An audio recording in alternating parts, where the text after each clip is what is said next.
each had a bar mitzvah or a bat mitzvah, and I would make the speech. Came down to Alice. I think it's fair to say I took my eye off the ball, and it was all about me and my dad jokes.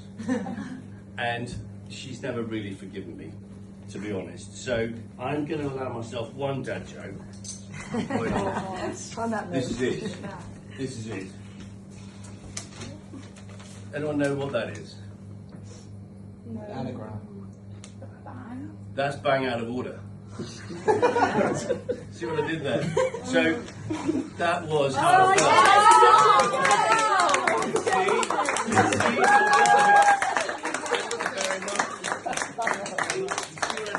I didn't get it at first. No, you're back in the program.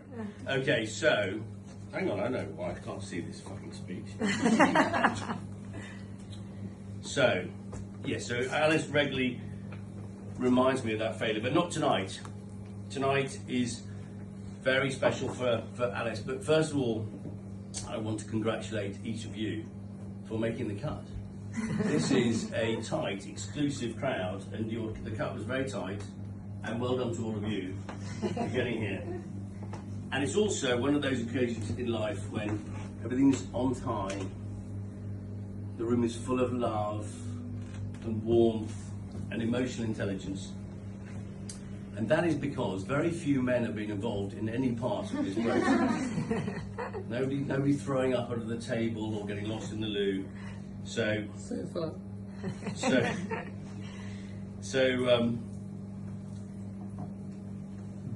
The thing with, so I had 2 boys, 2 girls, and the thing that Camilla and I often say to each other is, thank God for girls. And at that, I'm going to hand over to, live from Byron Bay. Well, really. She's not actually live from Byron Bay. Camilla, who's going to read a little message from Scarlett McGill. I've just realised, have you actually got it printed out? Because otherwise I've got to read it on my phone. Yeah, no, I think so. Oh, okay, perfect. Will you carry on filming me? Okay, perfect. All right. So Scarlett says, I'm probably going to cry. No, baby Alice, I can't be here tonight, and I'm feeling very left out, and I hope you have an amazing evening. I've been the luckiest older sister to be able to watch you grow up from that annoying 10-year-old that I avoided at all costs to flourish into the woman you are today.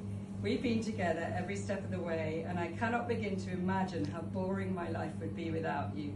I would have no one to wake up dancing and make an extravagant breakfast with, no one to stand and giggle with at family occasions, or on any occasion for that matter.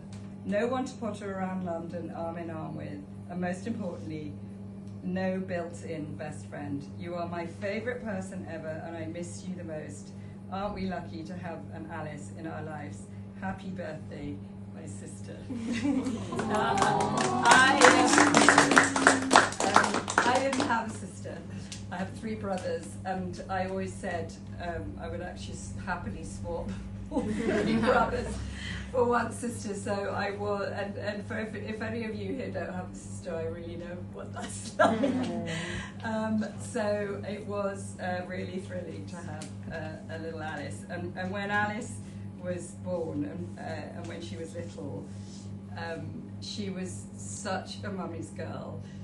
Paul really, didn't ever get a look in, and she, not now, but he's his favourite, one of her favourites now. But one of her favourite. I always said, she was like a little marsupial. If I could sort of just unzip me and pop her inside, that's what she really wanted.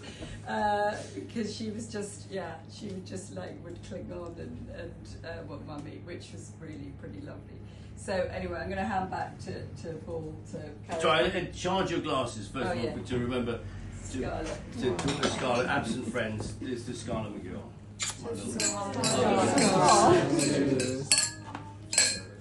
Oh, come on, man, get you some. It's bad luck, isn't it? It was more like Ari. Everyone's phone.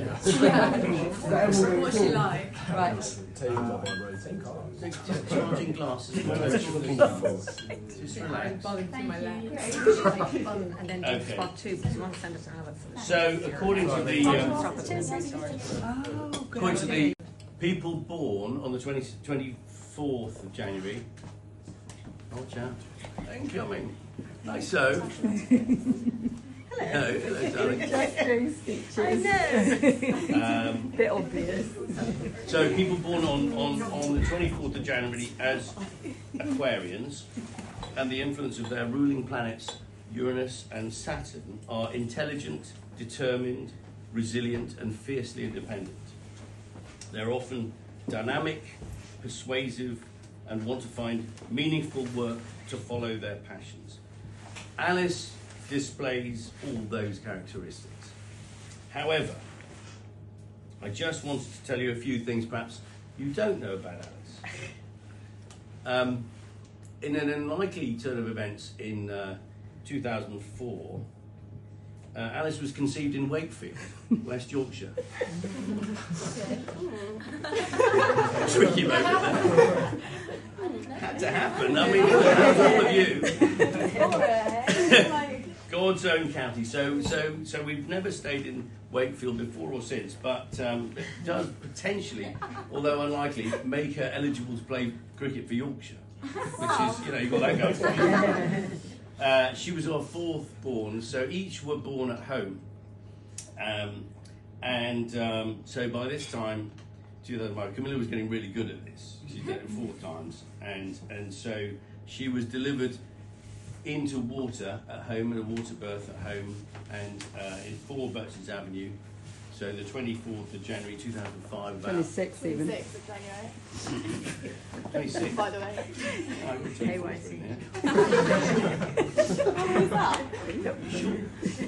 Okay. I said 3 p.m. No, it's 7 actually. 7 p.m. Close. Was I there? She was absolutely gorgeous. She had a full head of hair which sort of stuck up like a brush, and she looked like any typical Peruvian baby. and we would in the weeks and months that followed, we'd regularly be pulled over on the street and congratulated for rescuing this orphan from a South American orphanage. She was a very calm and contented, beautiful little baby.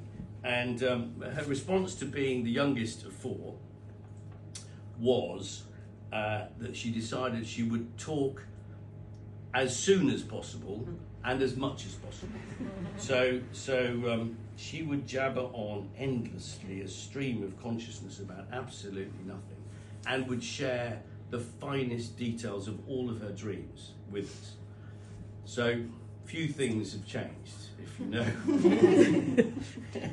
That started early, and but she was always independent, and she would sit herself in a corner, and she taught herself to read, because we were generally too busy sort of feeding, watering, managing the other children. So she sat on her own. So she showed that independence from a very early stage. She was a natural gymnast. She was hyper flexible and great rhythm.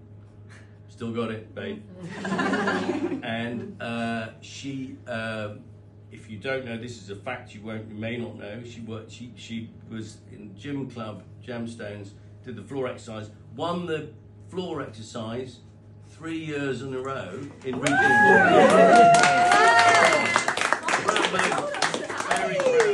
Very proud. And we would go travelling through to gym huts in Croydon and fucking Heathrow, and a particular highlight, Tower Hamlets. That was a particular great moment. So she took us to parts of the country that I see no reason ever to go back to, but it was glorious while it lasted. First kiss. Well, we've had a guess at this. Oh really? Yeah. I don't think you know. Max Mullally? No. Max? Oh, Max. Year 6 Year disco? 6. No. No. No. No. That was a good guess. Good try. That was a That good was her guess. Okay. Who was it? I don't know. Anyway. Could have been Jack Benjamin on cam. Oh. God, Jared Benjamin. I know. I agree. She. I agree with that. Yeah, that's disappointing. Or Max George when I was 14. Oh, you did. First time drunk. About 14. She'd been at a party, had half a bottle of vodka. Full bottle, maybe. Full bottle. Had a go at it. She had a crack at it. Wow. And was taken to King's Hospital in Camberwell with alcohol poisoning. Yeah. Camilla and I were at a wig party that night, which we were having a whale of a time, and were called out of it, and so we were also It was the 50th. completely slaughtered. And so we turned up in the hospital, and while the nurse was treating Alice for alcohol poisoning in one bed, I went into the next bed and passed out. And she sent me home. And yes, I think it was our sort of shameless, sort of our family worst moment as a first public speech. Remember that? Nico's bar mitzvah. No, I don't think so. Felix. Oh yes, I you're don't- right, but it was the. Okay, yeah. It was a bar mitzvah. It was First Felix- solo Felix- public speech. Felix provision. We'd sat down together, the two of us, and written 5 things that she loved about Felix, and she was going to get us stand up, and be brave and strong. And she got up in front of the 150 people, instantly burst into tears, and she just said, "I love you, Felix." As one of her sweetest family moments. She's a very good skier. We've just been away, observing her beautiful technique. Thank you. However, did you know she's also a qualified paraglider? Qualified paraglider. So Alice and I went off to Turkey in 2020 with the to do the training to become a proper paraglider pilot, because you can do the tandem thing, but that's just really for tourists. You've got to do the full week, and you've got to go up and down the beach, and you've got to go do the short hops and all that. And we did all of that. And then there's Mount Barabador, which is behind Ulu Deniz in Turkey. It's 3,000 feet. You get a cable car up there. And she successfully jumped twice off a 3,000 foot mountain and landed on the beach below. Nice. Yeah, good shave. Actually, good Thank good you. work. Ali. But her her first attempt to get off the mountain was successful. Taking off is the hard bit.